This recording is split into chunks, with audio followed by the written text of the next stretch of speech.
Oh my God. Like if I brought my boyfriend to Dewey and he was like, I'll hit the beach in the morning, set up the chairs and umbrellas. I'm like, I will suck your dick the second you walk back in. Okay, I went down there with your dad and did it a bunch of times. So Yeah, you did do it.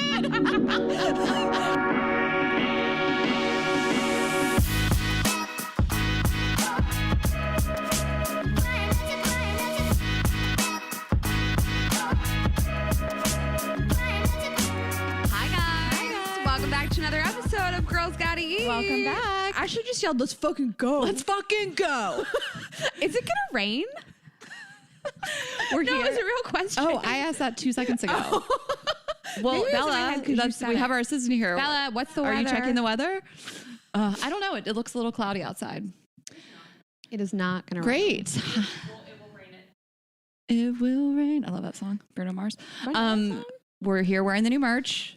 Oh yeah, we have new merch. We're wearing it. We're going to talk about it. I am back from the Hamptons, showering indoors, not happy about it. Walk outside, take a shower at 10 when Bella said it's going to start raining. Oh my God. Okay. There is a TikTok that is of this apartment tour in New York, and the guy has an outdoor shower. I'm going to say it's up there with the top 5 things people have sent to me. I bet 300 people sent it to me. Actually, people emailed it to us. They emailed it. We got like 6 emails about it. The amount of emails that came in last night that were like, this is just for Ashley. This has never happened in the history of the podcast. 4 years. This is just for Ashley. Here's this TikTok. And I was like, when that happens, I'm like, I almost rebel against even liking it because I'm so annoyed, but I'm also happy people think of me, always. But I did put it on my story, and then I was like, now if you're still sending it to me, check the story first. I love this stuff that starts with a million people probably sent this to you. Yes. If you find yourself typing it, yes. Yes. We love you guys. But also on that note, listen, I am going to look into putting an outdoor shower in my patio. Can you imagine? My patio is not private at all. Yeah, but like it's so big. Like what else are you supposed to do with all What am I supposed to do out there? If they don't let me do it, guess who's moving? I'm kidding. I'm holding on to these COVID rates as long as I can. You're never the moving. rent in this building has like doubled. Actually, and I'm like, I come over and there's just like a hose outside. You shower outside with a hose. Oh my God, can you imagine? I just do like a little like tent around it, and then I'm just out there with the hose. I'm like, look at me. You know what you should buy is one of those spray tanning tents that they bring over to your apartment. I did that once. There's just a hose pointed into it. Guys, it's a big week. So much work has gone into this. We have worked so hard on this. We have all new merchandise. We are so proud of it. It drops today, 1 p.m. Eastern, 10 p.m. Pacific. It looks great. People right now are going like, why does this feel like deja vu? Because we've done this 1 year ago, exactly 1 year ago, last August. Yeah, merch is a journey. As I said, should we make merch? This is merch is a journey. Merch is a journey merch. We can't add another thing to this collection. I will not be okay. What's your favorite thing about it? It's all new. So we switched companies and we have really cool stuff for you guys. So we have amazing crop tanks and crop t-shirts. My favorite of the sets, the pink sweatsuit that you're wearing right now is unbelievable. And we have different bottoms. You can mix and match everything together. We have tie-dye sweatshirts. I would say actually my favorite thing about the whole collection is this like really pretty embroidered Girls Gotta Eat on every single thing that we sell. Yes, there's embroidery on like the like cuff of the sweatshirts and right by the pocket of the short embroidered. We didn't say what the pink sweatsuit says. It says Vaxxed Wax Snack. And I wore it in a little premature, but I wore it in a story about getting vaccinated, and people were like, hold up. Does that say Vax Wax Snack? I did a whole like TikTok reel. I'm going to get on TikTok soon, I guess.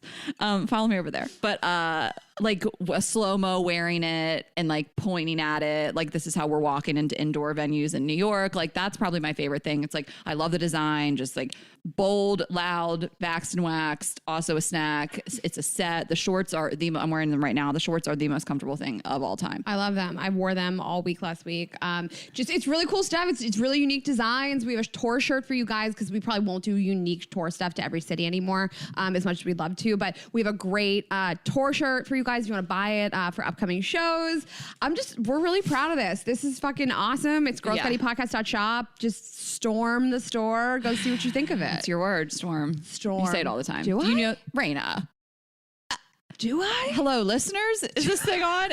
You guys have stormed the merch store. You guys have stormed the ticket website. You guys have stormed. You say it all the time. It's like, do something nice for your body. I was not aware of this. No. Storm the store. You say it all the time. That's the next drop. Merch is a You journey. guys have stormed. Like, our listeners right now are like, yeah, Rayna, you do. Fuck you guys. No, it's not. Like, it's just a thing you do say. Yeah, I do say it a lot. So storm the store. Merch is a journey. Storm the store. Did you say tie-dye sweatshirts? Those are like some of my faves. I did. I just glossed over it though. Okay. Yeah. Like I love that too. And we'll be doing new stuff, dropping new stuff. So if you want to get it, right, I'm wearing the shorts, but also I literally don't care crop tank. So we had to bring that back, obviously. Oh, and you guys have been asking for this and we finally have it. We have drinkware and we have stickers and we have notebooks. The stickers are so cute. The drinkware is awesome. Yeah. So like insulated drinkware, you can like wine glasses. They're so nice. So nice. Yeah. Bring them to the shows. Just kidding. I wouldn't. Or not, whatever. We don't know. Put them in your bags. Listen, if you want to risk it. Also check the bag policy at these shows because some of them are like, you have to have a clear bag. I'm like, okay, so check the website. Speaking of that, come to our shows. We are on tour all of fall. We are kicking it off in mid-September with Raleigh, Charlotte, Atlanta, and Charleston. Cannot wait. There should be tickets left for most of those shows. And then we'll be all over the place. Minneapolis, Denver, Phoenix, Boston. A million cities. A million cities. A million. You guys are storming the million cities we're coming to. You're so dramatic.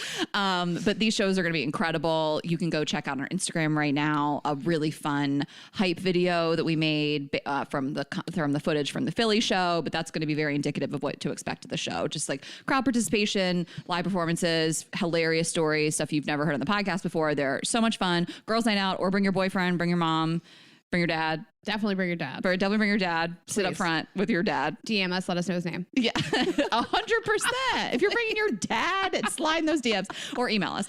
But girlsgotepodcast.com. Get tickets to all the shows. Yes. And if you guys are coming to the shows, we always like to read your like craziest, wildest sex, dating, relationship stories. So if you are coming, you can always email us stories@girlsgotepodcast.com and then just indicate which show and which time you're coming to and which city. Yeah, which city in the subject line. So 3 things. girlsgotepodcast.shop, girlsgotepodcast.com, stories@girlsgotepodcast.com. Go off. Yeah, go off. Okay, I have an update on a former guest. Okay. Jenny Jones, who was on our podcast. We recorded on your birthday, so it was end of June, like the last episode of June before we took that week off. 24th. Like 28th, whatever. Okay. And we talked to her about her journey with breast cancer, and she did get her double mastectomy on July 30th. All went well. She got the call. I'm going to cry. She got the call that she was cancer free. And she is just doing amazing. She's like, I didn't expect from what I knew of friends that had gotten that surgery that she would just be texting that day, out on a walk the next day. I mean, she's on drugs, but she's doing great. She's with her mom, and that's all I can say. She's she's just really recovering really well, and she's cancer free. So I just want to give an update. I'm glad that you did that. And she just she was completely overwhelmed in the best way from the Girls Got It community. And she was like, I feel like you guys gave me this gift.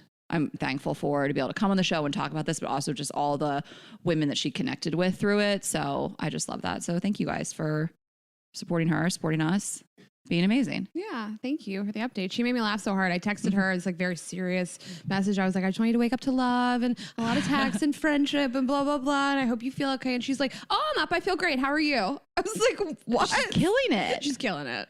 And she's just really positive. I'm sure she didn't feel great. She was also on drugs, but she is just really like positive and funny. So she has a lot of love around her. And that's partly in part for you, because of you guys. So yeah. Thank you.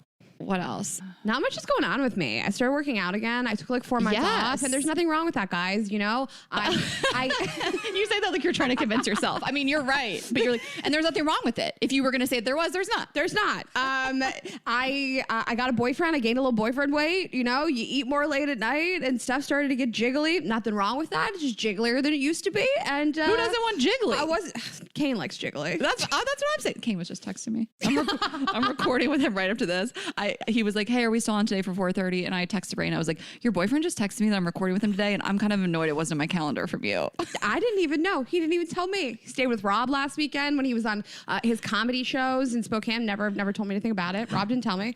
All right, sorry, I cut you off. Anyways, no, that's it. I gained a little boyfriend weight. Everybody does. It's fun, just be in love and gain weight. Who cares? So I was feeling a little lethargic and jiggly, and so I've been working out more, and that's it. That's literally the only thing that's going on in my life. Okay.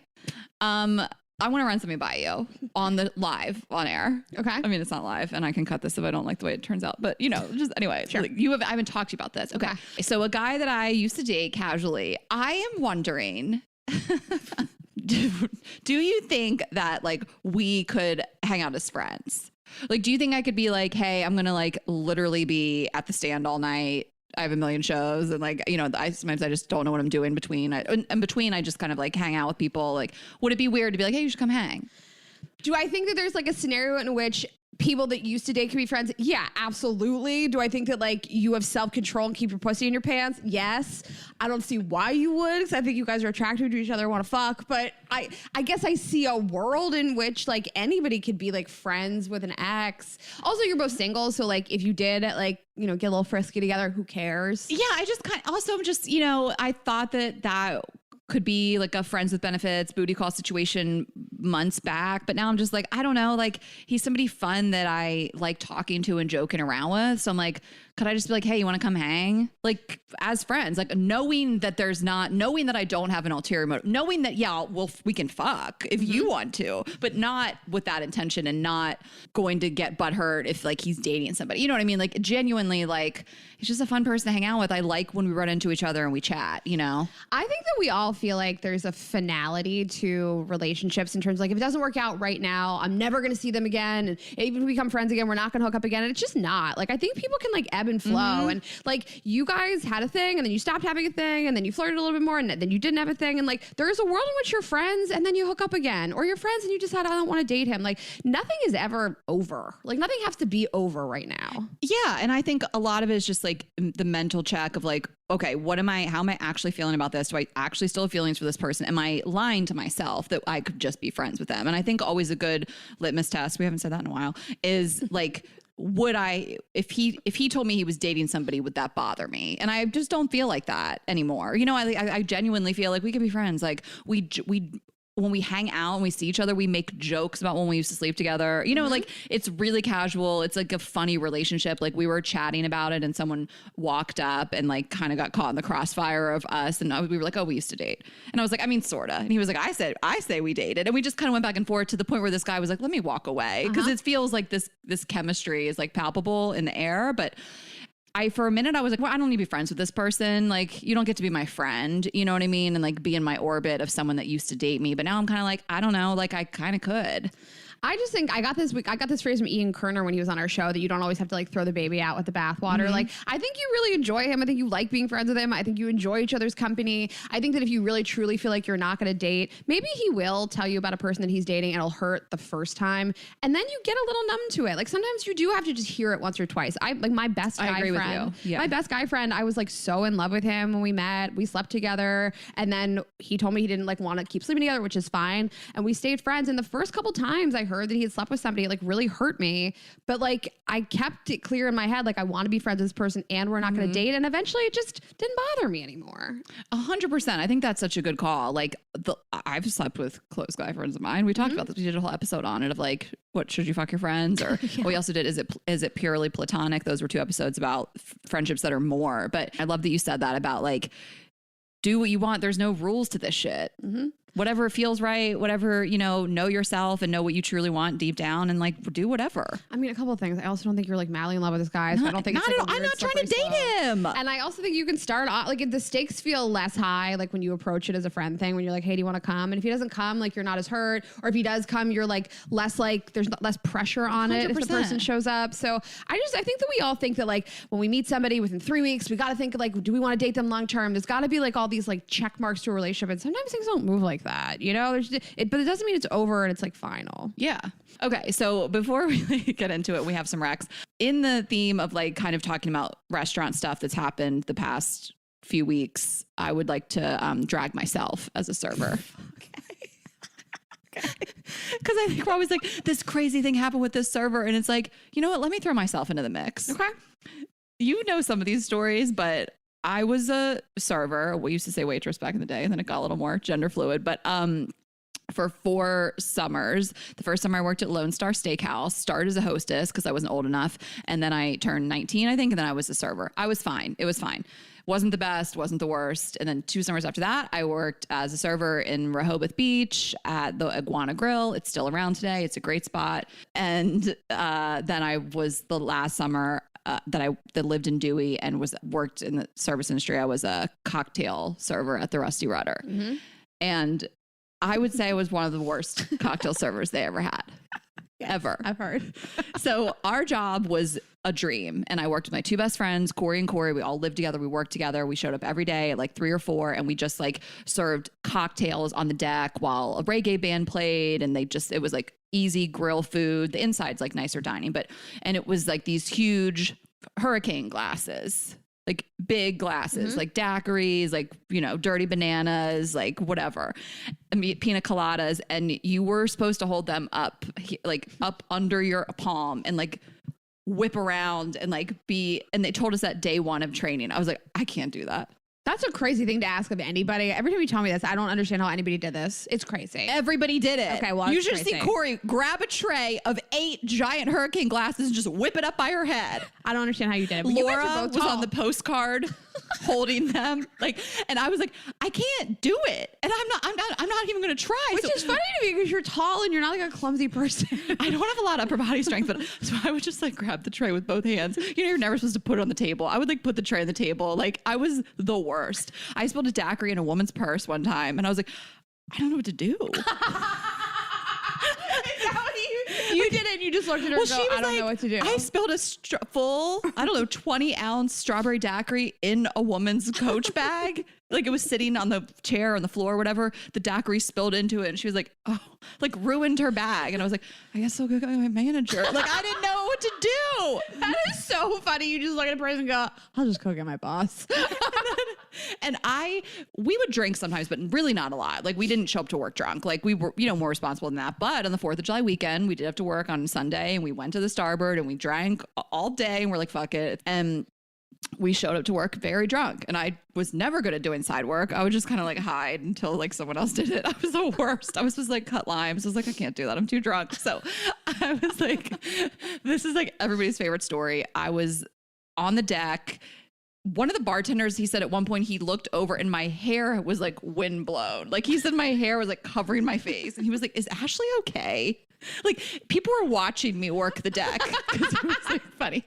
And I was just like kind of probably blacking out, honestly. And this woman came up to me on the deck, like a customer that I was waiting on. She was like, miss, you just spilled red wine all over my husband's white pants. And I was like, what? Like, didn't remember. You blacked out at work. Like, I was like, what? And I was like, again, like, I guess I'll go get the manager. Like, I don't know. And that was one time. I don't think I ever worked drunk again until my very last night. I was selling test tube shots and you're supposed to like hold them with a napkin under it. I didn't. I'd Jaeger in my fingernails for months. Anyway, but it wasn't like I took my job more serious than that. It was my job, but it was like one day we did just all go drink. It was 4th of July weekend. And I was just like this epically bad cocktail server at the Rudder. I quit early. It was like end of July. I was like, I can't work here anymore. It's just not good for my mental health. I feel like if I would have met you at that age, like we would not have gotten along because I was the opposite. I was like the first one in. You were like Laura, I like wanted the head bitch. Yes, I stayed late. I took 100%. every single table. I wanted to upsell every single person. Mm-hmm. I was like, you all can go home. I got this. The whole bar. I'm like sticking money in my titties. I had I just like worked so hard. I also was drunk and did drugs at work. I mean, guys, don't get me wrong. I was drunk all the time at work. Yeah, but I mean, and that was Laura, who now I'm friends with. You're friends with her. She's a great friend of mine. She was that girl, and I was like, she's such a bitch. Like, we talk about this, like how but she was like the head server. She was so good at it. Like, I just wasn't good. I did it for the love of the game. I can picture this. Exactly. So much. Like Melanie, one of my best friends, we met waiting tables when I was 21. I was 22. She's 20. This doesn't matter. And she was like, I just knew you were a hustler from like day one. You just like worked so hard. I was like really in it for the love of the game. I loved money. I've always loved money so much, like more than partying, more than going out. I just loved it. Mm-hmm. So, I mean, I wasn't like a goody two shoes. I was drunk all the time. Guys, that was cool. Yeah. No, you weren't like teacher's pet. Like, excuse me, guys. I was usually blowing a manager. Were you checking up on people that they were doing their side work? I was usually the one to check off people's side work. Yeah. But I also was like I was fucking like a couple of the waiters or the manager or both at a bunch of two different places. I was sleeping with a waiter and a manager. No, I got it in. Okay, you slept your way to the top. That's how you get the good shifts. Oh my God. Other Corey, my two friends, both named Corey, we would have to do, so then the deck would turn over at like 9 or 10, and then another band would come out. This is on the Rudder deck, which is still a place that you can go. And then we would have a new job for the night. And that was like the Jello shots, test tube shots, and literally just 12 packs of beer. Like we would go out into the crowd with 12 packs and like sell them for like, whatever we wanted. But like, we had a price range. Like you're at the stadium. Like, what do you want to pay for those? And like our one for Corey was like, she hated it, but she was so good at it. She would just go out there with 12 packs, one on each arm, like go out into the pit and just start like throwing beers at people and collecting cash. Like it was a wild time. Like you would just see girls take advantage of be like drunk guys of like, yeah, this Jello shot's going to be $20. Cause like we would buy the tray and then it would be in our, we'd buy it and then it'd be like, whatever you think you can get. This is so fun. I never had like a summer job like this. It was fun. Yeah. And I mean, I liked when I was just a better like regular server. I have a good memory. Like I was okay. It was never the best, but like the cocktail game was not for me. No, she wasn't in it for the love of the game. I have so much respect for those girls. Even today, girls that are hustling around with Jello shots and test tube shots. I'm like, go off, queen. Every time you taste test tube shots, it makes me laugh. Well, we call them tutors. Tutors? Not tubers, tutors. Tutors. Like fart tutors. And like then you like got your assignment and I'd be like, oh, I'm on tutors tonight. Why are we talking? I don't know. Guys, also restaurants need staff really badly. Ugh. So please get out there. Sign up for restaurant jobs. Get out there. You can make friends. Make lifelong friends. All right. Well, I have 2 recs for this week. Did I say this to you? I'm watching Breaking Bad for the first time. No, did I tell you this last week? Serious? Yeah. Oh my gosh. I watched 2 episodes like 6 years ago with an ex. I watched 1 episode without him. It was like a huge point of contention. We got a huge fight and never watched it again. So I'm watching Breaking Bad. Hot take and great new rec. It's called The White Lotus on HBO Max. It's so good. It has our boy Jake Lacey in it. I'm sorry, what? It's so good. It's about a resort in Hawaii and the guests that come and the staff. And so you see everything from the staff point of view and the guests. They focus on 3 different people. And it's just about like white privilege, a lot of white privilege. But it's one of those shows that is so awkward and like sarcastic, and it's like the awkwardness is so funny, and it's like kind of serious but like very, very funny. It's more so a comedy, but it's about the staff at the resort and the guests at the resort. And Jake Lacey's character is so funny in the show. He's this like really uptight rich white man who marries this girl and can't understand like why she wants to like have a job. Molly Shannon's in it. Oh my god, I love this. It's great. And what's Stifler's mom's name? Jennifer Coolidge. Yes, she's in it as well. Oh, I love her. Great cast. And then she's Rayna in Connie Britton. Okay. God, there's so many people in this show. I'm like, Ashley has to tell me who anybody is. But well, I feel like that's the only like Rayna on TV that people know about, right? Yeah. Do you know anymore? No. So Connie Britton, great show, great cast, super funny on HBO Max. So that's my rec for this week. It's great. Check it out. Okay, well, we are going to do a dual rec, which is F-Boy Island on HBO Max that came out last week. And they're releasing in like groups of 3. So I've seen the first 3. Did you watch the first 3? You didn't watch I watched the first 2. Okay, and Nikki Glazer is the host. It's a dating reality show. The premise is that there's these 3 women on the island, and there's 24 guys, and 12 of them are self-proclaimed fuckboys, and 12 of them are self-proclaimed nice guys. And I love it so much. I mean, we watched it with a couple people in the house and in the Hamptons house, and like we were laughing out loud within minutes because of Nikki. Like I posted this, like Nikki is what dating reality shows have been missing. Like because she's making fun of the guys mostly. She doesn't really make fun of the girls. Yeah. She is so good at roasting guys and like making fun of how ridiculous it is. Like all these shows, like they take themselves so seriously. Yeah. And then some of the shows like Too Hot to Handle, and like they have like a comedic voice, but it's just not Nikki. And I think Nikki was like born to do this, and we love her, and we've had her on the show twice. And you know, Andrew Collin was there too when they filmed this in the Cayman Islands. He helped contribute a little. Like he was kind of telling me some of the stuff from the show that he like wrote, and it's laugh out loud funny. I wish there would be more Nikki. Like she doesn't show up enough for me. Like I want her to be like on their dates. Like I want her to pop up and like say something and leave. You know what I mean? Like yes.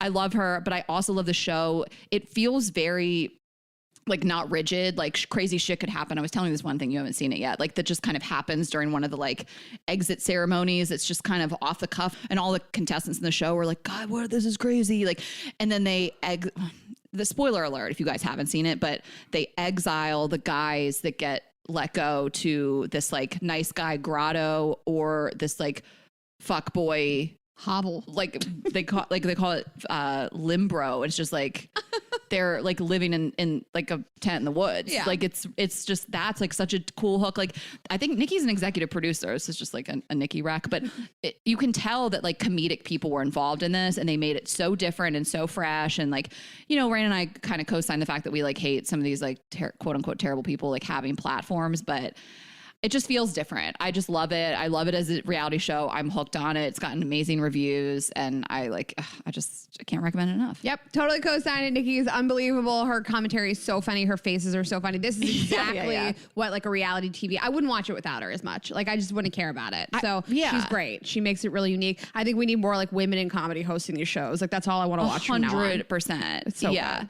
And then of course, Love is Blind released these 3 episodes. Yeah, they're like 40 minutes each. Yeah. And people are just like, you got to talk about it. I mean, I enjoyed it because I, you know, I'm a Love is Blind stan. So I'm going to enjoy pretty much anything that's like catching up on those people's lives. Some of it feels like a little bit of the manufactured drama, like the Francesca from Too Hot to Handle thing. But anyway, basically it's the premise is there's 3 of these episodes surrounding like an anniversary and to kind of celebrate the 2 couples that got married, but then everybody else is involved. Diamond, I love her storyline. I loved her. They bring her back and she's trying to date and just it's catching up on everybody's lives. I mean, it's enjoyable to watch. I enjoyed it. I mean, we weren't going to not watch it, guys. We're the biggest fan of Love is Blind. I want to know exactly where they were. And it was nice catching up with like Lauren and Cameron and seeing everybody's relationships. And Cameron, I don't know if I've ever seen someone that's smitten with their partner. Like he can't even like talk about her without tearing up. He's so obsessed. I'm saying this in a good way. I mean, he acts like such a pussy, but then she's like, he can fuck. She's like, Cameron's a freak. Yeah, and I'm like, that's it. Like you could be sweet like that, but you gotta like eat my butt and do weird stuff to me. But like, that's such a good call. You know, he's eating her ass a day in and day out. Every day. She's like, are you hungry? He's like, for that asshole. He is so obsessed with her. So true. He can't stop crying. He's like, Lauren's on her way home from work and he just bursts into tears.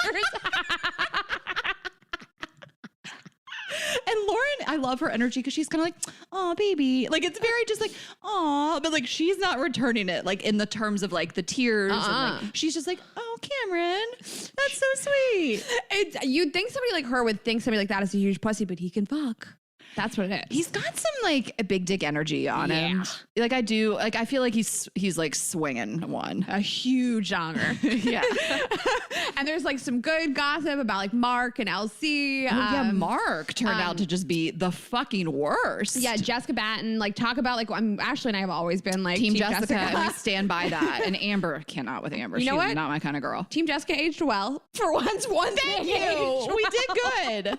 But I mean, this is not a spoiler. It came out that he basically was like cheating on all these different women, and he's like this big scumbag player. And she was like, I was the most hated person on reality TV. I got so much shit. And like lo and behold, like this was happening behind the scenes, and good for her. She found a man. She moved away. Like she has a good life. She's like dating a doctor. She lives in LA. So she had a comeuppance. She came out on top. I cannot with Amber. I'm like, Amber's such that kind of girl. She's like, I'm a wife and no one better look at my husband and I will hold a grudge forever. Like, get over it. Like, she's just not my kind of girl.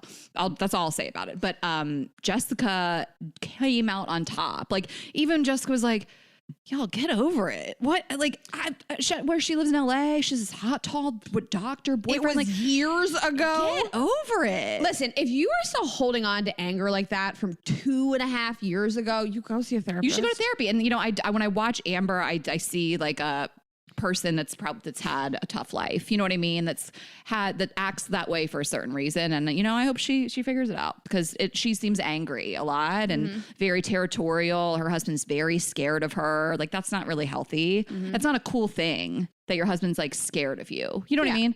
Anyway, Team Jessica, we stand by it. I was getting a few DMs of like, you're so right, it aged well. You know, it didn't age well. Cuomo-sexual. Okay, we'll leave it at that. Yikes.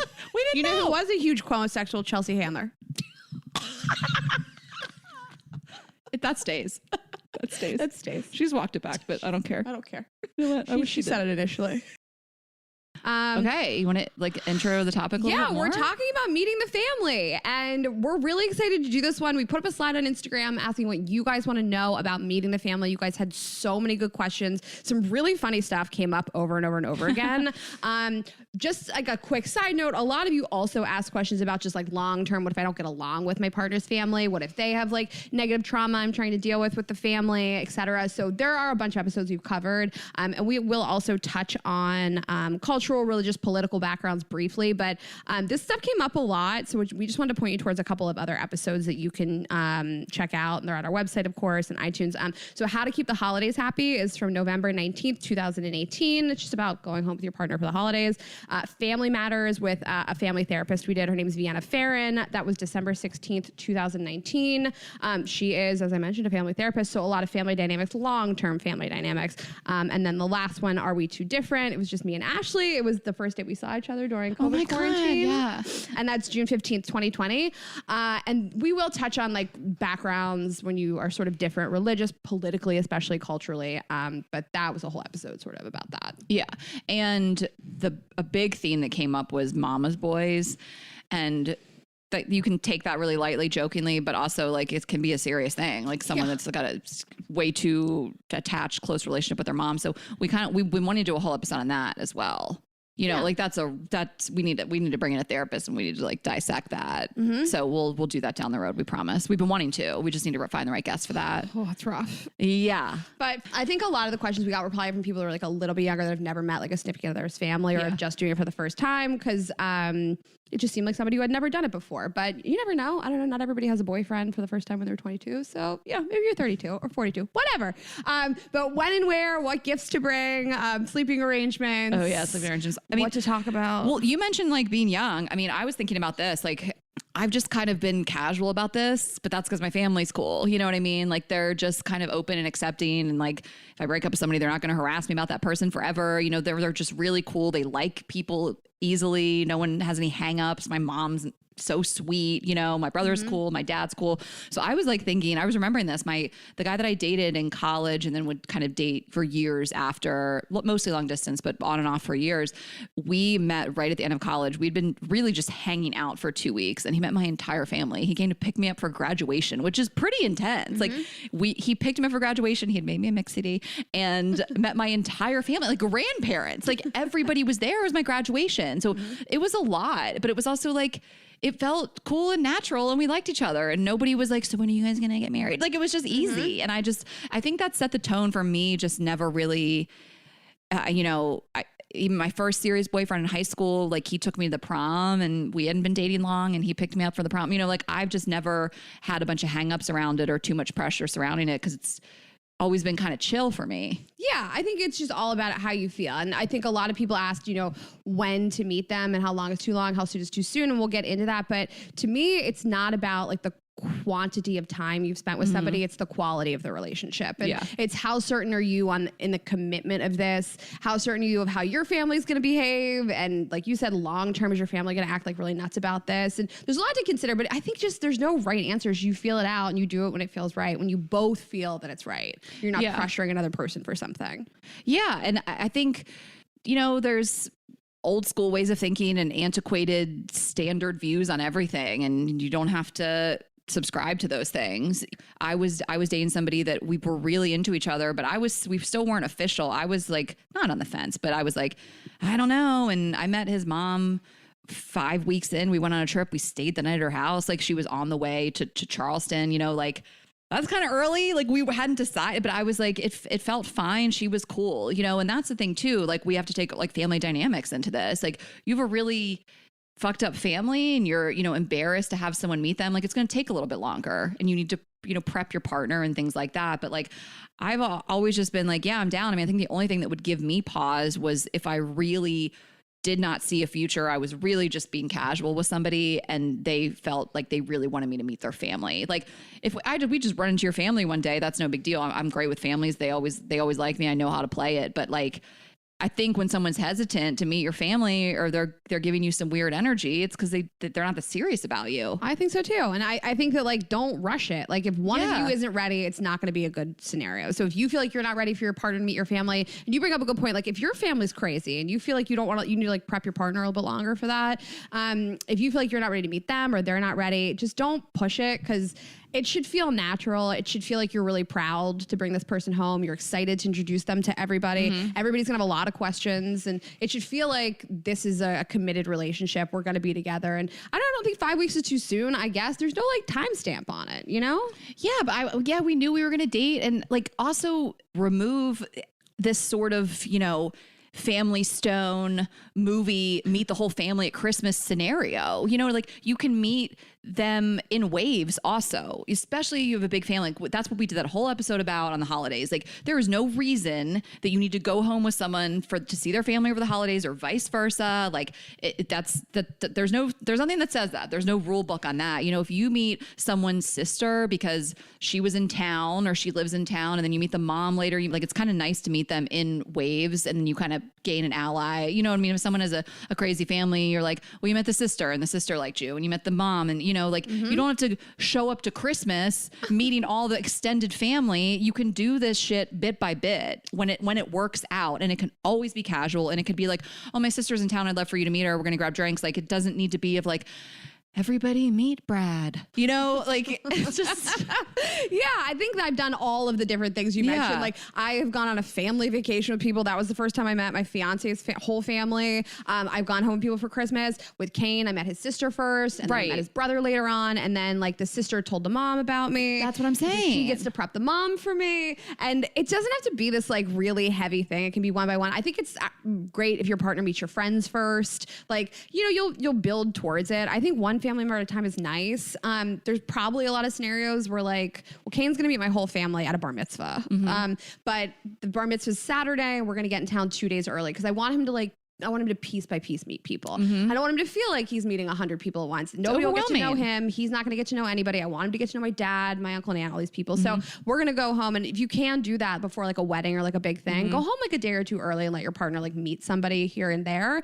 And even if you wait a little bit longer, like the more prep you can do, the better. Like, I forget if you said this yesterday or somebody else did that, like you should almost feel like you know the family. I said it yesterday, yeah. This was like the quote I was going to say of like, in a solid, healthy relationship, you should kind of feel like you know that person's family before you meet them. You know, like those are the best meetings of like, oh, like someone's going to meet my brother. Or they've heard all about him. They've seen him on social media. Like they know the stories of my childhood. You know, like I'm going to date somebody that knows all this, you know, funny stuff about my family before they probably ever even meet them face to face.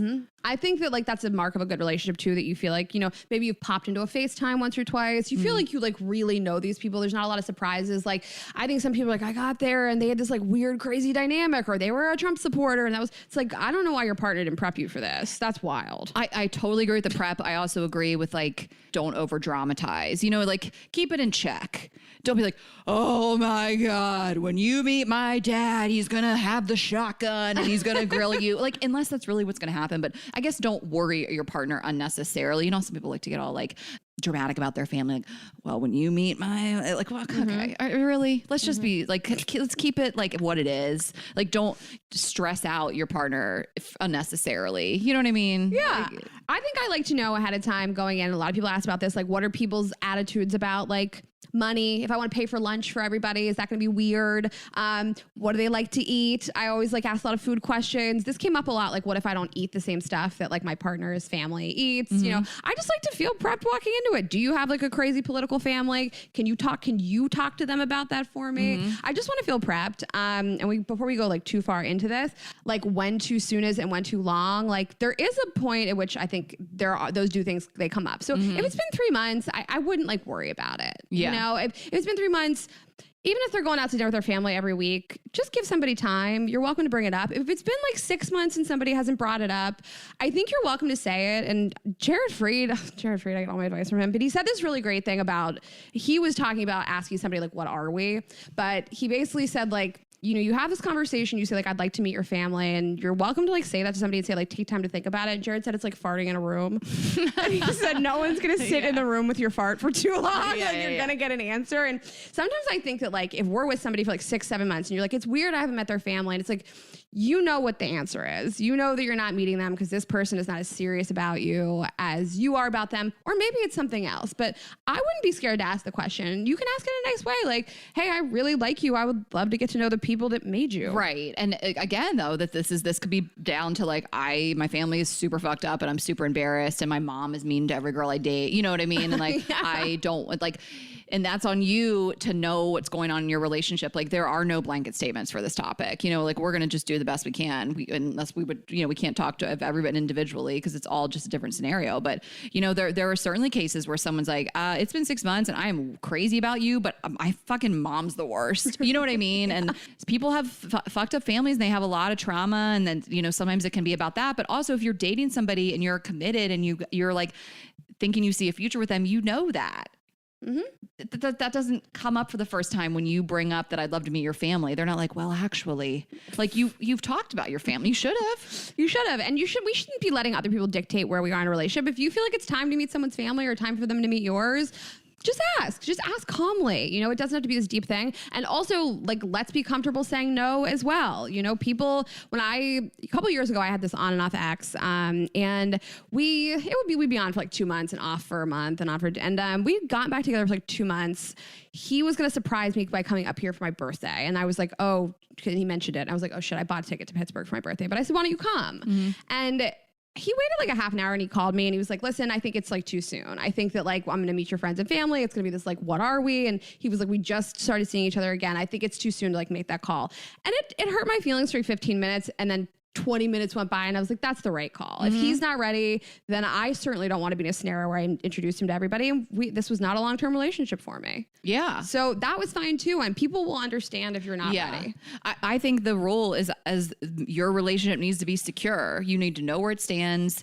If that matters to you, again, if I could be on a first date with somebody and my family could show up and be like, what's up? This is Tanner. I'm kidding. I would never date a Tanner. But like, you know, my brother has had a lot more girlfriends than I've had boyfriends. Like he's just he's a relationship guy. He's a monogamous guy. He likes to be in relationships. So, you know, if he breaks up with somebody, there's another girl and sometimes it doesn't last, but we've met all those girls, you know, like if it's a family vacation and Matt's dating somebody, we're going to meet her. She probably works in the town, you know, like, and it's sometimes we never see her again and it's just what it is. And my mom is not going to badger him forever. You know, I think sometimes people feel a lot of pressure from their family to be with somebody, to settle down. And these are just boundaries and communication you have to have with your family from your end. And like, if you feel like that's happening and your family just can't stop bringing up your ex, like you need to talk to your family and you'd be like, hey, like this relationship is over and I've moved on and he has moved on and this is uncomfortable. Or you can even say it's hurtful. Like you can easily fucking lie about it. Just be like, it bothers me when you bring it up because I miss him. Just kidding. But like, I'm just saying like, you need to manage that. And I think most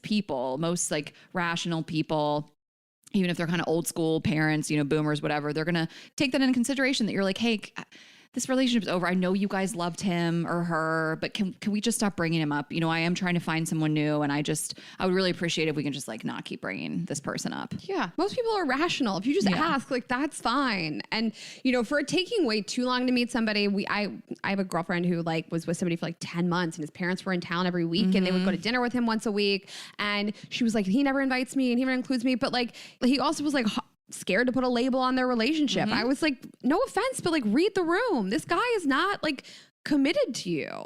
And you're not being included because he doesn't even call you his girlfriend. You're 10 months in.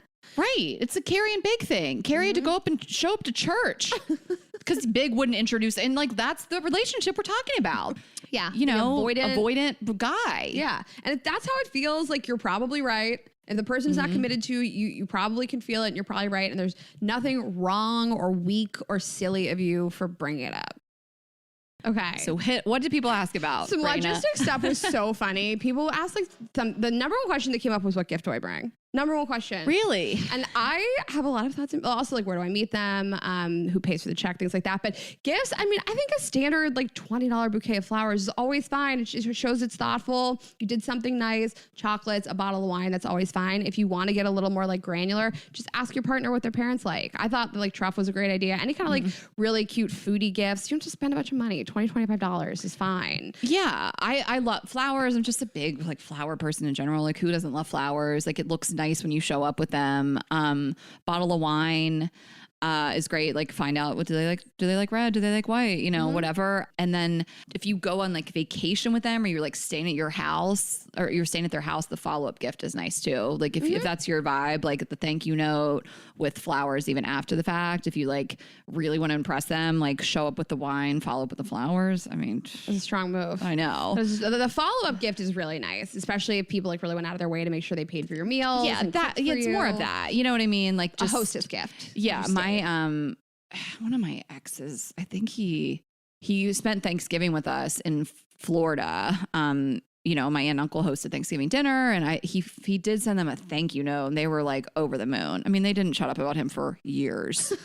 Like, my parents knew that wasn't the guy I was going to end up with, but they didn't, and they would not let it go. And they were like, he sent a follow-up note. I was like, God damn it. Like, of course he did, you know. It's so thoughtful. Anything to show also that you just like asked a couple questions and that you were listening. Like, ask your partner what their mom's favorite color is. Anything just like little, inexpensive, anything to show, especially if you're from like a different cultural background, like, what kind of spices do they like to cook with? Buy that kind of stuff. You know, anything to show I was listening. I asked questions, but flowers are fine. I wouldn't think too deeply about it. It's really kind if you showed up with anything, really. Yeah. Make sure that they drank before you show up with alcohol. I got to ask about that. I'm just trying to think of like food stuff. And like, I mean, again, this is just like, ask your partner. Like, they should know this. Like, if you're introducing someone to your family, you're the middleman, like, you know this stuff. You're in charge. Okay. You're responsible. So for like, I don't know, I'm just thinking like, if you were coming from New York, or you want to just bring bagels, or, you know, something that's like, signature to like where you're from. Like, I love stuff like that. Like, if people would bring like some amazing hot sauce to my dad, he would go crazy.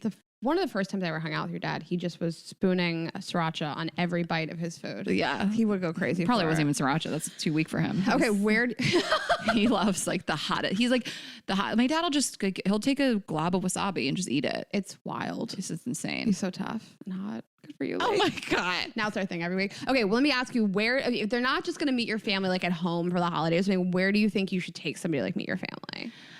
This is just every situation is different. Like, are we in the same town? Are we not? You know, like, you mean like kind of a restaurant? Yeah. I think there's like places that are like clearly like meet the parents restaurants. It's just like, I don't know, not too loud, not too expensive. That's a good call. Like, not too loud. Yeah. I would just let them pick. Obviously, like, they'll just pick. But like, if you're picking, I would think about what the price point is. Don't pick something that's like too expensive. Or listen, if they're rich, make them take you to Per Se. Yeah. Like, whatever. But just Yeah. Make your partner pick. You shouldn't have to think this deeply into it. You're already going to be on display. Your partner should pick. That's totally not your call. You're absolutely right. We're not even answering this. That's your partner's job to decide that. You know what I mean? If they're asking you to pick the place, break up with them. They suck. And if you're picking a place for your own family, just, you know what your family likes. You know what your family likes. It's up to you. The other thing that made me laugh is people ask about sleeping arrangements. It's like, you sleep where they tell you to sleep. What do you mean? Well, and you do sleep where they tell you to sleep. That's why I brought up the family stone earlier, because the family stone is just one of the, like, it's one of my favorite movies, but nobody is this hateable as Sarah Jessica Parker in that movie. No one. And she decides they have to sleep separate. When is that ever in the history? It's just wild. Unbelievable movie. So don't do that. Yeah, I would just do whatever they want. Like, my parents don't care. So if I'm coming home with a boyfriend, I'm sleeping with the boyfriend. Yeah. But like, if somebody said to me, we're not comfortable with you sleeping, I'd be like, fine, it's 2 nights. I don't have to suck your son's dick today. I know. It's just you sleep where they tell you to sleep. I guess sometimes, I don't know. I guess I can see a situation. Never do the Sarah Jessica Parker from Family Stone and like kick someone out of their room, like another sibling out of their room or something. But I can understand if you feel like a family is even a little too relaxed and you're like, what? I get to just like sleep with your son or your daughter.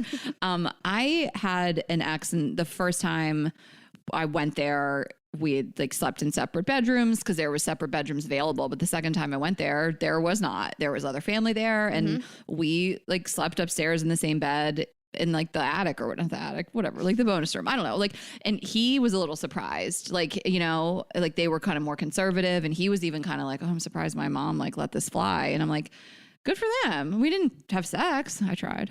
I would try too, because I was like, I don't need to blow your son today. And then I was like, maybe I do. I did try. I would try. Like, I wasn't trying to be disrespectful. Like, they wouldn't have heard us, but I was like, can we not have sex? Okay, fine. Then I had to respect that. But you've talked about it before. Like, this is just all stuff that like, healthy relationships have open communication surrounding. But if you were going to be with someone's family for so many nights and they don't have some huge compound and you don't have your own wing of the house and you want some private time, you can stay in a hotel some nights. Yeah. We've talked about that before. We talked about that specifically if like you feel like you're not going to get along with the family. A lot of political stuff, obviously, over the last couple of years, people are like, I don't get along with them. You're not obligated to go home with somebody, and you're not obligated to stay in a hotel. You're not obligated to stay in their home. Well, and I know that it's weird. Not everybody can afford a hotel, but if you can, why not? And you should not be the one that like brokers this information. Like, you should always be with a partner, and we cannot stress this enough, that's gonna like preemptively speak to their family about you, about anything, about politics, about religion, about where you want to sleep. You should feel like your partner goes to bat for you, and you should feel like they don't do it begrudgingly, and they don't go to their parents and say like, oh, she's feeling so stupid about this. Your partner should be a united front with you. Your partner should say, I don't want to stay here with her for a week either. We want to stay in a hotel. We want to try something else. You should always feel like you have a teammate in your partner, and you shouldn't feel like it's you versus your boyfriend and your mom and his mom, for example. Yeah. And just always feel like somebody's on your team. And it's a bummer if they're not, and that's a problem. Yeah. I think, some people, I'm sure, are just curious if they're generally like just kind of more shy in general and like how to get along with the family, talk to the family. How much do you talk? How much do you not? I have no issues with this. I just kill it all the time. Whatever. I'm an outgoing person. I talk for a living. Like, I'm good at this. I know how to like the right jokes to make. Like I can read a room. So can you.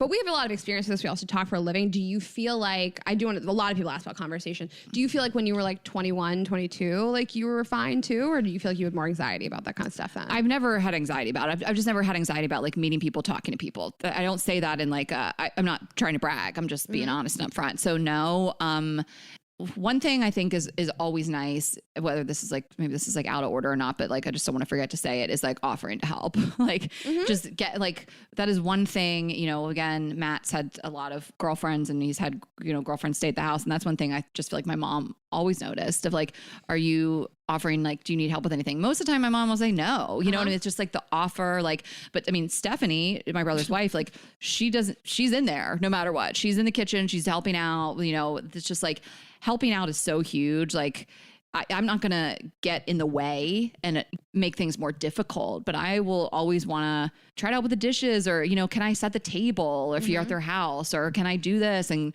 you really want to make a grand gesture. Are you on a beach vacation? Can I go out early and set up the umbrellas? I'm not doing that. I'm saying to me, like, I should do that. But like, oh my God, like if I brought my boyfriend to Dewey and he was like, I'll hit the beach in the morning, set up the chairs and umbrellas. I'm like, I will suck your dick the second you walk back in. Okay. I went down there with your dad and did it a bunch of times. So yeah, you did do it. That's because you don't get up until noon. I'm trying to get that 10 a.m. to noon sunlight. Oh my God, you did get up. They were so appreciative. Like, you know, do you want to take the dog out? Like just little things. Like if you are not as big of a conversationalist and you want to make a good impression, like maybe actions are going to be more your vibe. You know what I mean? Like see where someone might need a little assistance doing something and just offer, and they might turn you down, and that's fine too. Then you don't have to do it. I'm like laughing because like I tell you what they will remember is you not offering to help.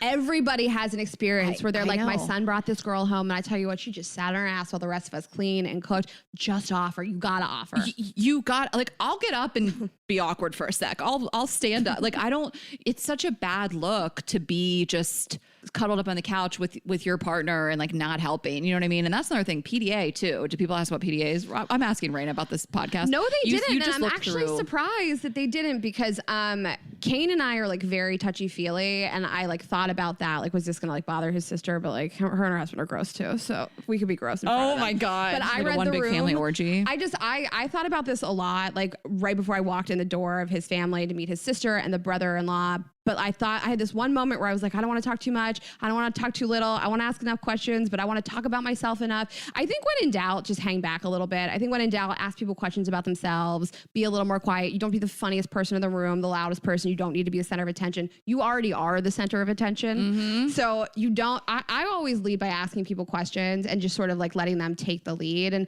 I pick up like little cues. Like his sister tells like dirty jokes and she was sarcastic. And I was like, okay, it's fine to talk about that. Yeah. She makes fun of him. And I was like, okay, it's fine for me to do that too. I took cues from her, and I think that's important. Like, I'm not trying to run in there and be like talking shit on Kane to Kane in front of his family. And, you know, just like jerking him off at the table in front of people. Like, I let them lead. You're in somebody else's home. Right. And when I see the opening that I don't feel like it's going to be forced or awkward, and maybe this isn't the first meeting, maybe this is like the second or third, like, I'm like, bring out those photo albums. I want to see their prom pics. 100%. I want to see their baby pics. And that like gasses up a mom like nothing else. When she gets to like, I'm just talking from, you know, from a straight female standpoint, like a boyfriend or whatever, like they just love to like show you their son, their accomplishments. You would hope, maybe if they're not proud of them, but like I love to get in there and like reminisce. I mean, I love that anyway, like photo albums and stuff like that. Like my mom would always do that with boyfriends of mine, just like, you know, bring out all the embarrassing shit. And it's just like such a good bonding experience. But I think with the PDA stuff, you just follow their lead. It is so uncomfortable when like the outsider, like the person that is meeting the family, is like overly affectionate when they haven't gotten the go ahead. Yeah, it feels weird. It feels territorial. It feels fucking weird. Like I'm always like, are you touching? Are we like, I'm going to sit next to you, but I'm not PDAing until you start it. If we're in your family's home. 100%. Right. I'm not doing it until you start it, and I want you to do it a lot. Like his sister was like, you guys are like really touchy-feely. And I was like, I haven't touched him once. Just let the record show. He's being all over me. I'm doing nothing here. Yeah. But like I let him take the lead. Somebody asked this question and I thought it was really good. They said like, how do I get in there if like no one's asking me questions about myself? Also, and whatever, that's rude, but okay. It is rude, and like maybe those aren't your people and you don't fuck with them. But like there's nothing wrong with prepping for this experience like you'd prep for anything else. And think about things you have in common with these people and show up with a couple anecdotes. Your son told me about XYZ thing that you like. I like it too. Here's this thing that I like about that. Show up with like one or two things to talk about. That's not weird. It's not like you prep too much. It shows that you ask questions about them ahead of time. And then if people continue to not include you, then fuck those people. I don't know what to tell you. You know, it's you can only try as hard as you can. You could show up with a good attitude, like you prepared some stories, you want to know about them. And outside of that, it's out of your control, unfortunately. Right. Yeah. You know? And you know, parents, family members, aunts, uncles, siblings, whatever, they're human too. And especially if we're talking about parents, you feel like your partner's parent doesn't like you, or their mom's a bitch, or they don't ask you anything about you, or whatever. Like it's probably gonna be a little bit more of a mom thing here, or whatever. Like dad's like, I don't give a fuck. But you know, parents like have triggers and traumas too, and they actually probably have done way less work on themselves than we have as like a younger generation that believes more in therapy and all this stuff. So like they could be projecting shit on you too. You know, like I have a guy friend, and his now wife's mom just was not a fan of him. And I just will never really understand why. And I've seen other situations in which someone's like, you know, my boyfriend's mom doesn't like me, like for coming from a girl. And it's like, tell me more about her. You know what I mean? Is she in a shitty marriage? Does she hate that she never had this type of love that you have between you? You know, is she a narcissist? Like there's a lot of things, and I think a lot of it is just kind of being patient, understanding, and if you feel comfortable talking to your partner about it. But I mean, I've seen situations where it was a long road, and it was that parent's trauma and their triggers and their shit that they were like projecting into your relationship. So just keep that in mind. Like, I guess what I'm saying is ultimately what we always say is like, don't take it personally right away.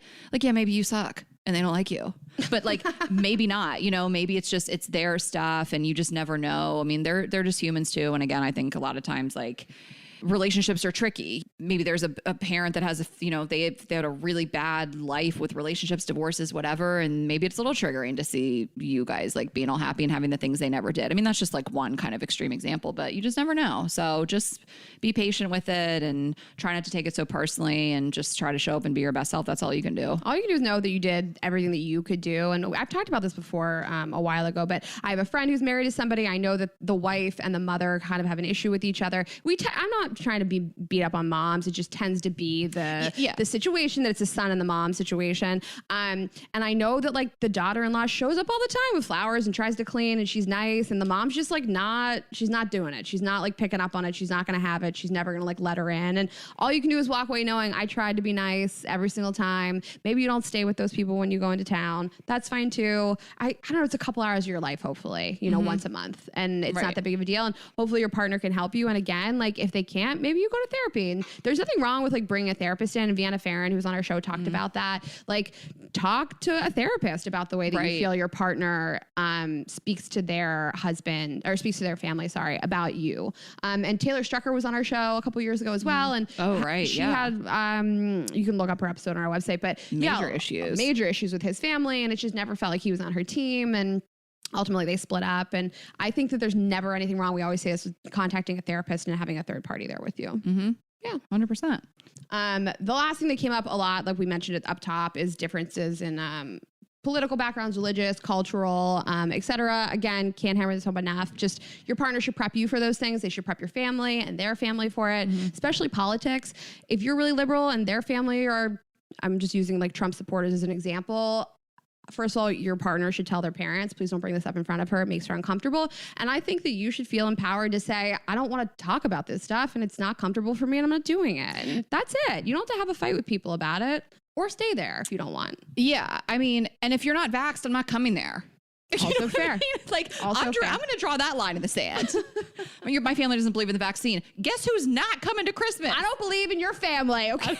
But I just, I dated someone where his family was much more conservative. And this is like pre-Trump, so it was a little less heightened, you know what I mean? But I'm just, if I could put myself in those shoes here today, he felt like me, very passionate, liberal, but I would have known that he would have had my back, like, and I need that. And so I don't want to be with somebody where I do feel like we're going to their family, we're going to be with their family who is more conservative, and my man is going to sit there like a fucking pussy because I don't do that. You know what I mean? Mm-hmm. And I mean, I'm not scared to say it, and I'm going to keep my cool and be rational. And I'm always happy to be like, you know what, let's just drop this and move on. Like, but I want to be able to trust in my partner that they have my back and that they're going to speak up if someone says something fucking crazy and racist or whatever. You know what I mean? Yeah. If you feel like your partner is throwing you to the wolves this soon, it's going to be a long 100%. Road. I love that you use that phrase. I'd written that down somewhere of just like,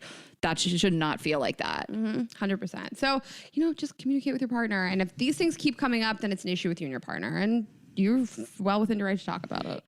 If someone was like, I want you to meet my family, and, they're super hardcore Republican, Trump supporter people, I just can't see a world in which that would be my partner's family. But let's just say it is. I don't know. It's going to be a short meeting. You know what I mean? Like it's not, be a dinner, we're not going, we're staying at the house. You know what I mean? Like the fucking MAGA flags that fly in on the porch, like if I really love you and I'm committed to you and we're on the same page and I know that you have my back, like, yes, of course I'm going to have to meet your family. You're struggling with this too, probably, but we're going to draw some boundaries. Yeah. 100%. So don't feel bad doing that. I think as we get older, it gets easier. I think at least when I was a little bit younger, it was harder for me to look somebody in the eye and say like, don't talk to me about this stuff. But I feel empowered to do it. And I feel empowered to say to my partner, why did you not control this ahead of time? Mm-hmm. So yeah.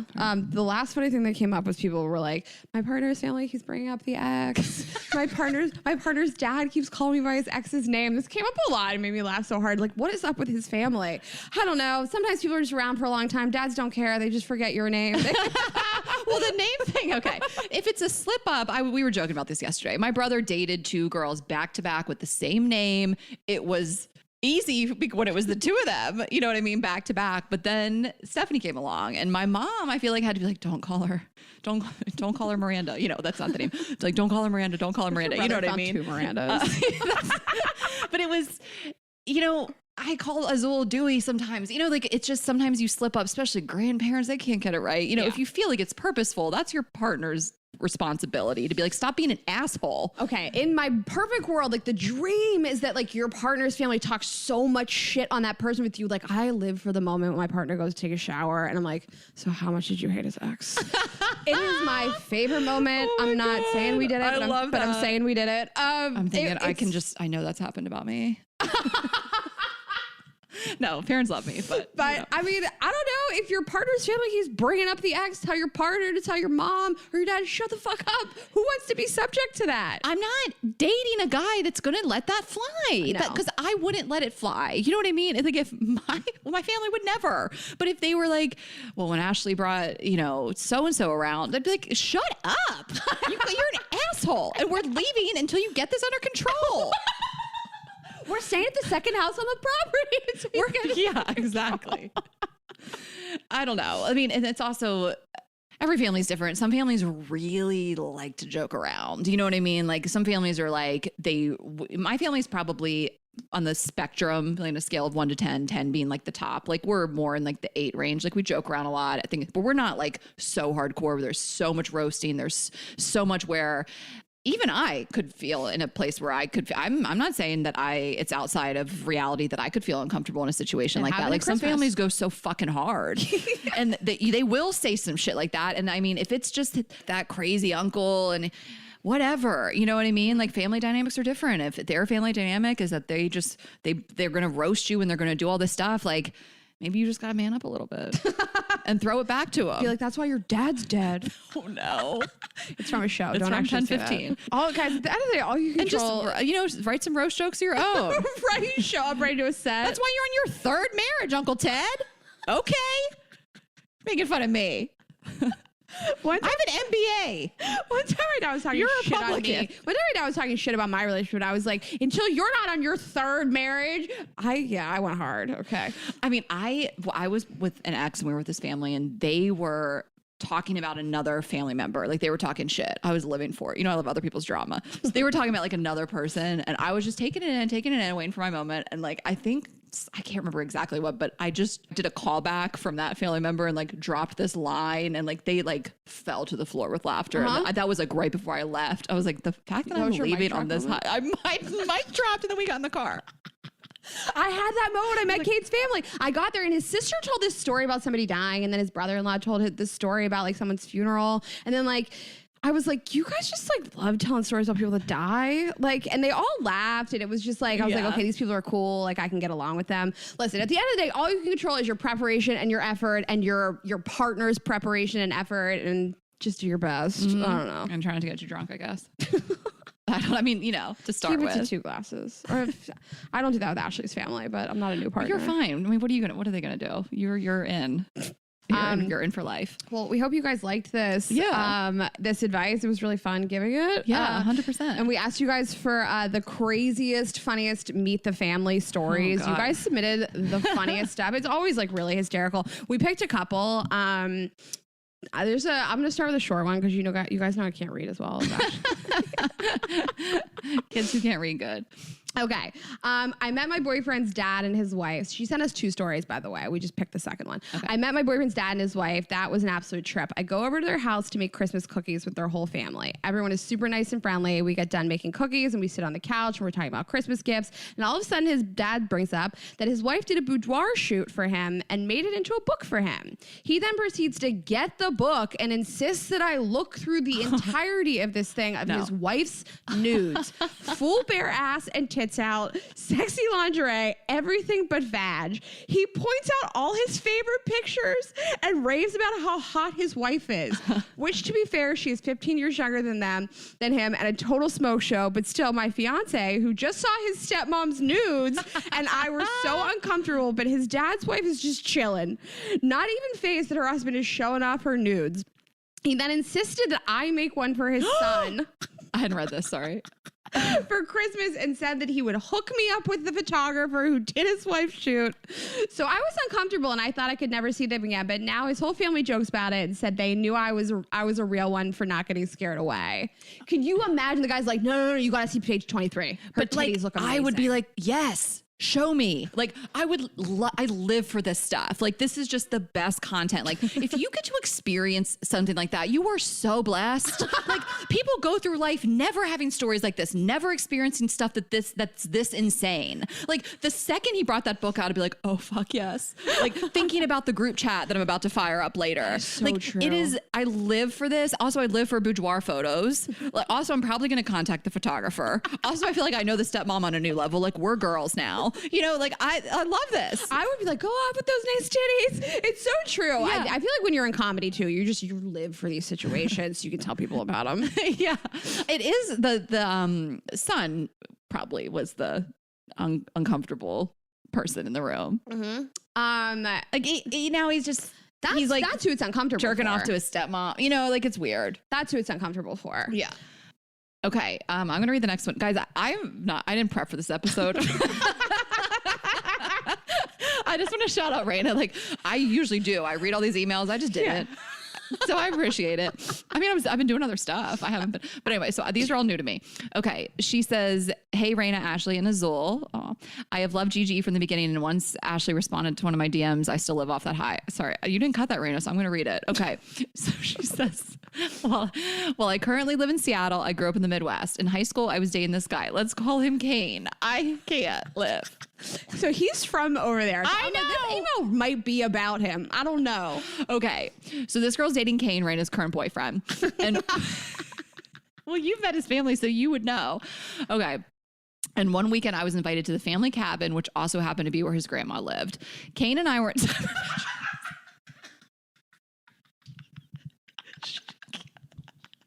She kept the joke going. She keeps it going the whole email. I'm so glad that we've DM'd before. I love this girl. Okay. Kane and I were in separate bedrooms, which left me somehow in his grandma's bed. She was in the guest room for some reason. That night, being the lazy person I am, I decided I didn't want to get up to pee before bed, thinking I'd probably be fine. In the middle of the night, I strangely had a dream about peeing. And sure enough, I woke up to realize I'd peed my boyfriend's grandmother's bed. So easy to blame on the grandmother, though. Mortified, I ran to the bathroom to see if there was anything I could use to clean it, but there really wasn't anything.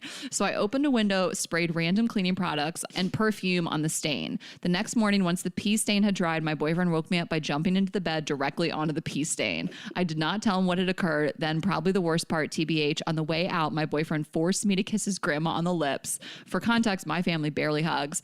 After pissing in this woman's bed and planting one on her, I soon realized this was too much for me. I did eventually tell Kane about the pee. The grandma never said anything. Thankfully, we eventually broke up and I never have to kiss the grandma again. Okay. Also, like, you think about this from what, a 17-year-old's, like, this is the end of your life. Like, this is like, 100%. I'm going to jump off a cliff. I'm going to jump out this window right now. It's like, this will never be okay. You're panicking. You're trying to find cleaning products. Yeah. I'm glad that you and Kane got through it and then broke up. I mean, that was totally about Kane. Just kidding. It might be about Kane. Oh, I don't know about his grandparents. I think they're all dead. I don't know. I don't actually know. And the grandma died shortly after the trauma of someone peed in her bed. Products. Oh my God. All right. Okay. I like to call this email face cum. Okay. So I was dating my first boyfriend who I had a sexual relationship with. We'll call him Kane. And like Rayna, discovered at an early age that I enjoyed cum and blowjobs. Because I am from a family that does not talk about sex, and from a small town, I did not have access/education on birth control, and I knew I wanted to be... Sorry, I read ahead. That sentence is wild. And I knew I wanted to be a doctor. So I gave and received a lot of head to prevent pregnancy. What does it have to do with you being a doctor? What does it have to do? She's like, I had a big career ahead of me, so I didn't want to get pregnant. So I just sucked a lot of dick, like birth control. I don't know, whatever. Anyway, my boyfriend and I used to do a lot of car stuff. Desert town, it's easy and fun. And he'd come on my face a lot. Before meeting up with his family for dinner, we of course were feeling incredibly romantic and hoary. So I gave him a nice blowjob and he came on my face. How often are you getting cummed on your face? We got cleaned up, or so we thought, and went to dinner. While we were at dinner, his mom saw something on my neck. Surprise, it was dried cum, and proceeded to wipe it off me with her finger. This wasn't our first time meeting, but my 17-year-old self was traumatized while her son watched in horror, and I told her it was dried ice cream. I want to throw up.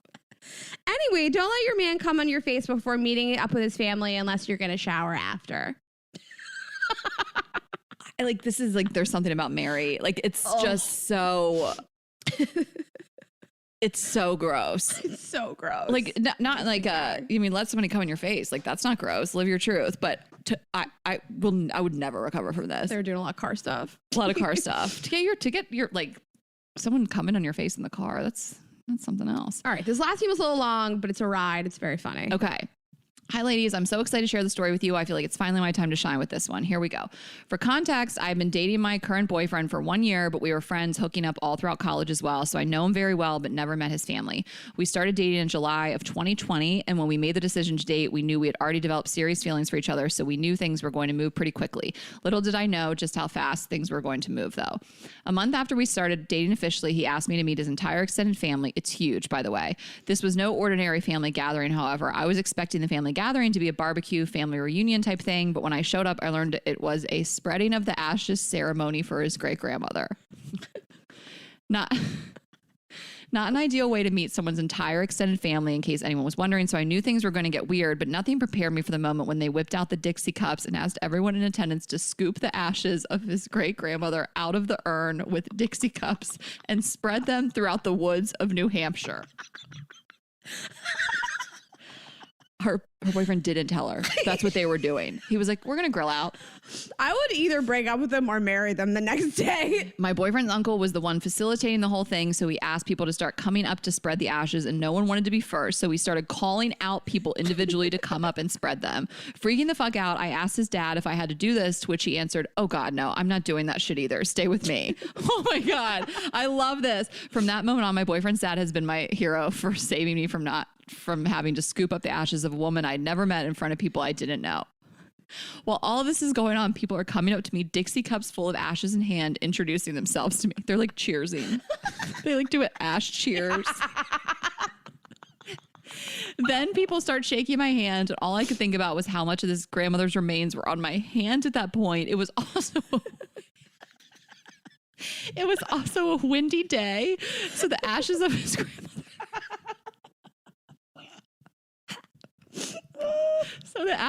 his grandmother were flying everywhere while people were trying to ask me questions to get to know me. By far the strangest way I've ever met a partner's family, and his family and I still laugh about how uncomfortable this was for me to this day. Dixie cups just running around. There's ashes everywhere. All I can think about is my dad just throwing his entire Ziploc bag of Dewey's ashes into the ocean. We were all spreading them. My dad was like, boop, boop, dump. Okay, but this girl walks up to the dad. It's like, do I do this? And he goes, fuck no, I'm not doing it. That is my dad energy too. 100%. I can see your dad. Fuck, I'm not doing that. My dad would be like, I don't know, just do it. It's so funny because me and you like love an audience. We'd be like, I'll go first. It's so true. I'd be like, I'll kick this party off. We never met Lois, but I'm sure she was a wonderful woman. She would have made her memory me. live on. And I just do a little sprinkle. Like so dramatic. Salt baby ashes down your arm. You're like, who is she? Ashley takes the mic and starts doing a set with the Dixie cup in her hand. Tap, tap. Is this thing on? I love these. You guys, thank you for submitting these. Oh my God. These are so funny. These were so good. Thank you for organizing this episode. You're welcome. I did it with Bella. She helped. All right. Well, that's it for us. Yeah. Guys, we hope you enjoy this episode. New merch, girlsgottypodcast.shop. Get in there and start ordering stuff. And we can't wait to see you guys wearing it with GGE Pride. Girlsgottypodcast.com. Tickets for live shows. And then if you have any submissions, you're coming to the shows, email those to stories@girlsgottypodcast.com and just put the name of the city you'll be attending the show in the subject line and which showtime.